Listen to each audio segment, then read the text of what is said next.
Hello moms, welcome to my channel. ఈరోజు మనం చేపల ఎగురు ఎలా వండుకోవాలో చూద్దాం. ఇది చాలా టేస్టీగా ఇంకా జ్యూసీగా ఉంటుంది. ఎవరైనా తేలిగ్గా చేసుకోవచ్చు. ఈ వీడియో చూసి చూడండి ముక్క ఎంత చక్కగా ఉందో. నేను బొచ్చు చేప తీసుకున్నానండి. దీన్ని శుభ్రంగా ఉప్పు వేసి బాగా కడిగి శుభ్రంగా చేసుకొని పక్కన పెట్టుకున్నాను. ఇందులో ఇప్పుడు ఉప్పు సరిపడా ఉప్పు, కారం వేసి బాగా కలిపి మ్యాగ్నేట్ చేసి పక్కన ఒక పావుగంట పక్కన పెట్టాను. పక్కన పెట్టి ఇప్పుడు నేను దీనికి సరిపడా నూనె గిన్నెలో వేసి వేడి చేసుకున్నాను. ముందుగానే మీడియం సైజ్ ఉల్లిపాయలు 2 తీసుకొని కచ్చాపచ్చిగా మిక్సీ పట్టుకున్నాను. ఇందులోనే పచ్చిమిరకాయలు ఒక 7 పచ్చిమిరకాయలు తీసుకున్నాను. వీటిని బాగా ఫ్రై చేయాలి.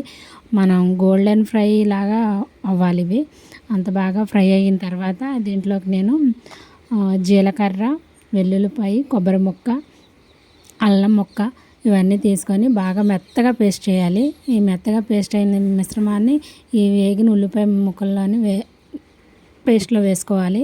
ఇవన్నీ కలిపి బాగా ఫ్రై అవ్వాలి. ఇవి ఎంత బాగా ఫ్రై అయితే కర్రీ అంత బాగుంటుంది. ఇవి ఫ్రై అయిన తర్వాత మనం ఆల్రెడీ మ్యాగ్నేట్ చేసి పెట్టుకున్న చేపల ముక్కల్ని ఇందులో వేసుకోవాలి. జాగ్రత్తగా గరిటెతోటి కలుపుకోవచ్చు, ఏమీ అవ్వదు. ఈ మిశ్రమాన్ని అంతా బాగా కలిపి తర్వాత వాటర్ వేసుకోవాలి. సరిపడా వాటర్. చేపల కూరలకి ఎక్కువ వాటర్ పట్టదు. కొద్దిగా దానికి అవి ములిగినంత మటుకి వాటర్ వేసుకొని మూత పెట్టుకోవాలి. ఇవి బాగా ఉడికిన తర్వాత ఈ చేప ముక్కలు చాలా ఫాస్ట్గా ఉడికిపోతాయండి.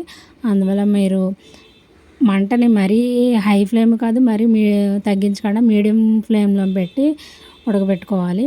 ఈ విధంగా తయారయ్యాక మనం కర్రీ రెడీ అయిపోయినట్టే. ఇందులోని కొత్తిమీర వేసుకొని దించేసుకోవడమే.